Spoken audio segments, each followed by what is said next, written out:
With the Scarlet and Violet era over, we now enter the Mega Evolution generation, which should last for around a year and a half until we probably get the first Gen 10 set in early 2027.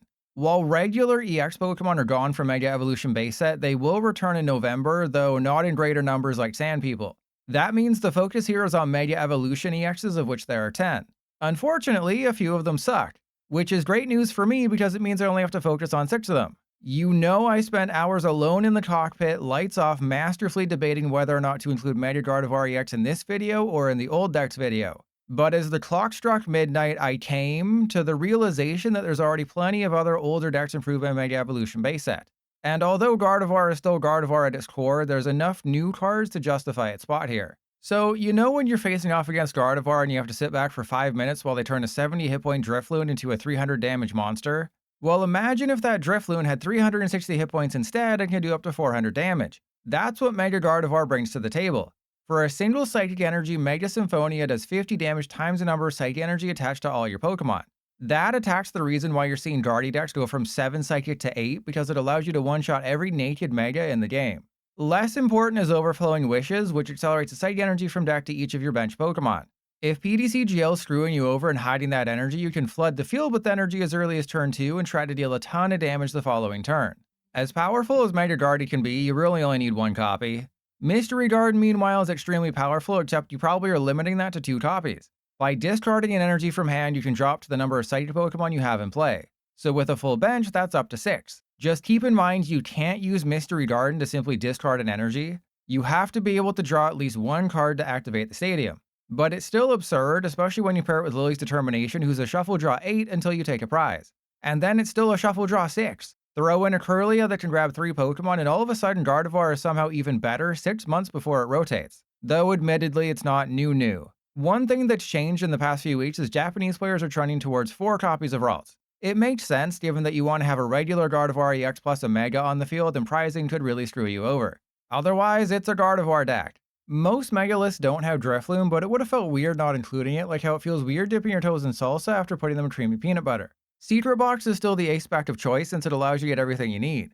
And you can always mess around with the counts of cards, but it's likely a question of whether you want 3 or 4 Lillies or 1 or 2 Rare Candy. Nothing monumental.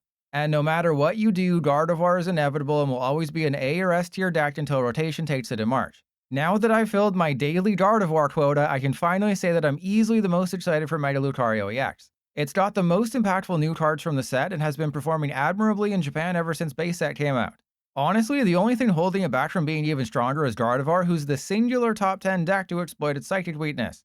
On the Pokemon side, you've got, obviously, Mega Lucario EX. For a single fighting energy, it does 130 damage and accelerates 3 basic fighting to your bench Pokemon however you want. That's perfect for Hariyama, who pulls double duty like his Mistress Paddlebottom on 2-for-1 Tuesday. When you evolve into Harry Mama, you can bring up anyone on their side of the field, turning it into a boss's orders. Then for 3 fighting, Wild Press does 210 damage, punching itself in the face for 70. 210's a great number for picking off things like Fezandipity and Mew and Squawkabilly, all without exposing another 3-prizer. Because for better or worse, that's part of the strategy. Megas give up 3 prizes. If they KO 2, you lose. So you only want 1 Mega Lucario in play early. Then once they get down to 2 prizes, evolve into another Mega Lucario and start dealing big damage. The reason you can get away with this particular strategy of playing Hide the Pickle is in the form of Lunatone and Solrock. Provided Solrock's in play, you can use Lunatone's ability to draw 3 cards by discarding a fighting energy. So not only are you drawing 3 cards every turn, you're also getting energy in the discard for Aura Jab. Solrock's less important, but 70 damage is enough to KO Mimikyu, Charmander, Dreepy, and most other weak basics. But what about those evolved EXs? That's where Mega Brave and Premium Power Pro work their magic. For 2 fighting, Mega Brave does 270 damage, though you can't use it again next turn. 270 is coming up short on a lot of things, which is why there's the Gatorade. Play it, your fighting Pokemon deal 30 extra damage and it stacks. So Lucario can reach 390 with Hariyama letting you pick your targets. And if you're wondering about the 80 hit point Riolu, Buddy-Buddy Poffin is unnecessary. Fighting Gong allows you to grab either a basic fighting Pokemon or energy, making it perfect for the deck. In terms of list, it's all pretty much the same across the board. The only decisions you have to make are is Hariyama a 2-2, 3-2, or 3-3, and should you include Psyduck. Otherwise, Maximum Belt has a 100% usage rate lately in Japan, pushing Legacy Energy to the curb. I've also noticed a single copy of Experience Share sneaking into lists, helping power up another Mega Lucario if things go south. Because Mega Lucario evolves from Riolu, the most intelligent among you who are subscribed to me might be wondering about other Lucario. Well, there's actually 3 EX and 1 non-EX. Except just like my strategy with women of quantity over quality, you're left disappointed and alone when all you want is somebody else in your life. Unfortunately, none of the X's do more than 160 damage. And even then, it's 160 for 3 energy plus a Snipe 50. I'd argue that the single prize Lucario is the best of the bunch, dealing 150 for a single fighting if one of your fighting Pokemon were just knocked out. That one's a potential option as a one-of, but the rest are straight garbage. In the past, I put Manectric ahead of Venusaur. Today, let's swap them, even though their power levels are roughly the same, just like Goku and Vegeta. Boasting the most hit points at 380, Mega Venusaur does 240 damage for 4 grass energy while healing a disappointing 30 damage from itself. 4 energy is a lot, but not when you pair it with Teal-Masked Ogerpon and Venusaur's ability. Ogerpon accelerates a grass energy from hand to itself, drawing you a card in the process. Venusaur's ability allows you to move basic grass energy around however you want. Add Forest of Vitality to the equation and it gets kind of absurd. While you can't activate it on your first turn of the game, Forest of Vitality allows either player to immediately evolve Grass-type Pokemon. So even if you miss a Bulbasaur turn 1, you can still get a Mega Venusaur turn 2, all without using Rare Candy. And don't forget about good old Bug Catching Set, which is something the PTCGL dev clearly never uses. While you could wait until Mega Evolution Base Set comes out on the 25th to find the best build of Mega Venusaur, Japanese players have already done the work. What they discovered is that the best list includes Meganium. This guy, who can also evolve through Forest of Vitality, makes 1 grass energy work 2. So now Teal-Masked Ogerpon is a great backup attacker, allowing you to take one-shots against things out of Venusaur's range. By loading up an Ogerpon using Venusaur's ability, you can deal up to 390 damage with 6 attached grass energy and Meganium in play, provided by Mass Correct. And this number is assuming your opponent's active has 0 energy attached. Yeah, make sure you're not wearing socks when playing this deck because you'll need those toes for counting. When looking at the list, remember that Ogerpon draws a card with its ability, so any potential inconsistency you might expect with just 8 draw supporters should be mitigated. It's also important to note that Venusaur can move the grass energy anywhere, including to Mew and Fezandipity, giving you more backup attackers. Since the first list I showed you several weeks ago, Japanese players have gravitated more towards Max Rod over Secret Box and Turo Scenario over Wally's Compassion. Secret Box was mostly for Forest of Vitality search, but with a lot of card draw and 4 copies, it's less necessary. And while Wally fully heals Venusaur, Turo can clear anybody off the board, be it Venusaur or Ogerpon or Mew or Fezandipity. A few other interesting inclusions are good old Toadscruel, who makes Night Stretcher and energy retrievals useless. If you don't want a Wally or Turo, Whimsicott is Pokemon-based heal, though I'm not excited about this one. Hero's Cape, meanwhile, gives Venusaur 480 hit points, and Regigigas is a way to one-shot Dragapult and other Terras with a single prizer.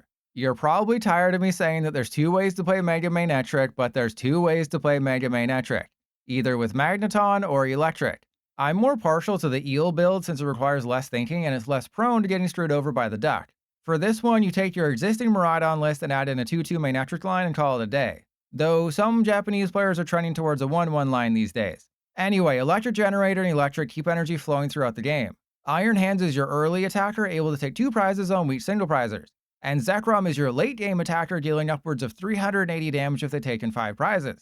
That leaves Manectric for the middle stage of the game. Flash Ray doesn't seem super important unless you're facing Raging Bolt, as it does 120 damage and makes Manectric immune to damage from basics. But it does help against Gardevoir's alternate attackers like Drifloon and Screamtail, while also completely screwing over Ho-Oh Armarouge. That being said, Riot Blaster is what you truly care about. 200 base damage for 3 lightning kinda sucks, but if you discard all attached energy, that jumps to 330, able to KO every meaningful non-Mega. Evolved Megas are a bit of a challenge, which is why Iron Hands is so useful at picking off those pre-evos.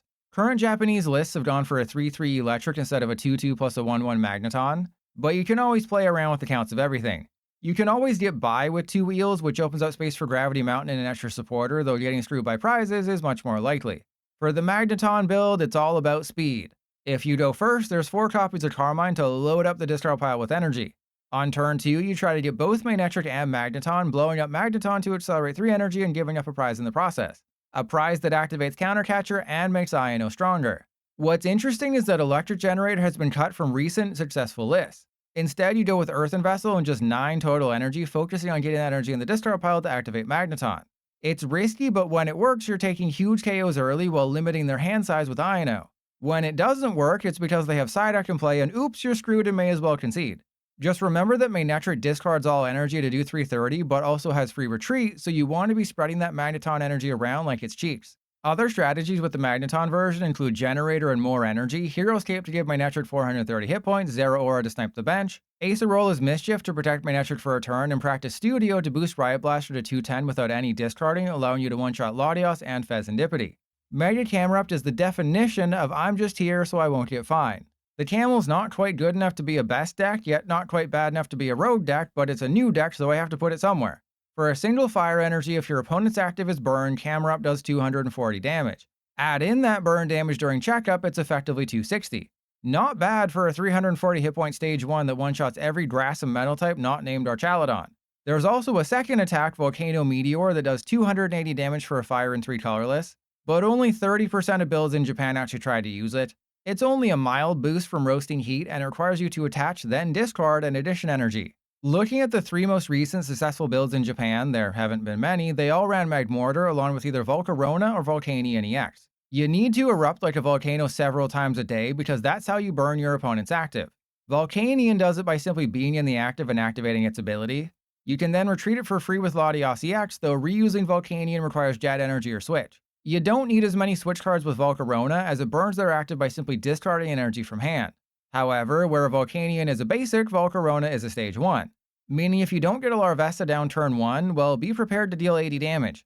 Whoever you decide to go with, Magmortar is a must. During checkup between turns, Magmortar puts 3 more damage counters on your opponent's burned active, and it stacks. So that's 2 regular damage counters from burn, plus another 3, 6, or 9 depending on how many Magmortar are in play. Using my expert math skills, I have determined that Roasting Feet can deal up to 350 damage once all factors are accounted for. Yeah, all of a sudden this card is actually playable.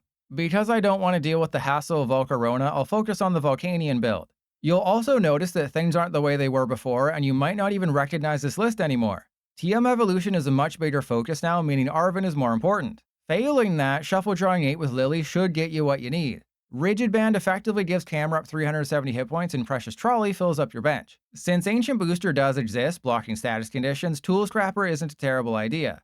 And if you do go the Volcarona route, which discards an energy, don't be afraid of trying Mela with Ignition Energy to use Camerupt's second attack. There's also 2 baby Camerupt in Standard right now, though they do require Reversal Energy. One does 240 damage at the cost of losing the Reversal, while the other is like trying to put your foot in your wife's socks. It doesn't fit. Ultimately, while not super impressive, Camerupt is a consistent deck and will get you wins. You'll just wish it hit harder without needing so much help. Last but not as least is the Angry Camel. Mega Latias EX is yet another candidate for the old decks with new cards video. But that's already stuff like this Sandygast plush you can get from the Pokemon Center. And yes, the hole goes all the way through. So I'll include it here to pad the runtime, just like how PewDiePie used to run ads for his mobile game to get his videos to 10 minutes. Before I talk about how Mega Latias improves older decks, let's focus on the most inconsistent yet most fun version, which has new cards. You see, Latias' second attack, Illusory Impulse, does 300 damage for a Fire, Psychic, and Colorless. It might seem difficult to launch until you read Latios. With Latios' ability, whenever Mega Latias moves from the bench to the active, you can move any amount of energy from your bench Pokemon directly to it. Ethan's Ho-Oh just so happens to accelerate 2 fire energy to itself. Do the thing, manually attach a Psychic, and hit for 300 damage on turn 1 going second. Because Latias only has 280 hit points, Bravery Charm is almost a must, boosting it to 330. Maximum Belt helps on the damage side, letting you hit for 350, and Gravity Mountain puts even stage 2 Megas within range of Illusory Impulse. The Mega Kangaskhan is definitely a flex card. At best, it's a draw 2 every turn. At worst, it's a 3-prizer weak to fighting who won't ever attack. The list also lacks in backup attackers aside from Ho-Oh, so maybe an Ursaluna EX wouldn't be a terrible idea. When the Mega Diancie deck comes out this October, surprisingly that will have an impact on Latias. Wonder Patch allows you to accelerate Psychic Energy onto a bench Psychic Pokemon like Latias EX. So now getting energy into play for the Mega Latios combo is easier. It's still not necessarily good, but it'll be fun. Okay, by far the most successful deck that has Mega Latias EX in it is Pecharunt Poison. Latias' first attack is Strafe, which is a 40 damage hit and run attack. So you deal 40 or 80 with the Binding Mochi attached, then switch into Pecharunt, who adds 5 more poison damage counters between turns. There's even a Volcanion in the deck, adding 2 more damage counters via burn. Taking things even further, Perilous Jungle adds another 2 damage counters on poison non-darkness types. So if everything goes as planned, you can deal 180 damage for a single energy turn 1 going second. The list is basically just Pecharunt donked with extra energy. While it's not as easy as the first build, you can deal 300 damage. It just requires 3 manual energy attachments, which might be asking a little too much. Still, this is the next evolution of Poison Donk, and it's something you'll have to be aware of, especially with the new ranked ladder on PTCGL. If you want to increase your chances of dealing 300 damage with Mega Latias in the Pecharunt build, Counter Gain, Mela plus Fire Energy, or Crispin with Fire and Psychic Energy are all options. Of course, the other way to utilize Mega Latias is in Ho-Oh Armarouge. It can deal 300 damage for 2 Fire and a Prism, making it another potential attacker so long as you ignore the whole gives up 3 prizes thing. Ironically, Mega Kangaskhan has been the more popular Mega partner for this archetype in Japan, but only nerds value card draw over the chance of dealing 300 damage turn 2. Other than the new Megas at your typical Ho-Oh Armarouge deck, you run far too many one-ofs hoping to find the one you need when you need it, then never do. When it works, it feels unstoppable. Yet for whatever reason, this deck always seems to struggle. Despite appearing a few times, Mega Kangaskhan unfortunately isn't good enough to get its own deck. You'll definitely probably see it again in my old decks video though. Same with Mawile and maybe Absol. Abomasnow meanwhile is absolutely a road deck. Ultimately, for what you can expect at the top of the Mega Evolution meta, Mega Gardevoir just makes Gardevoir better. Lucario on the other foot has a real chance to disrupt things, though its psychic weakness is what will ultimately hold it back.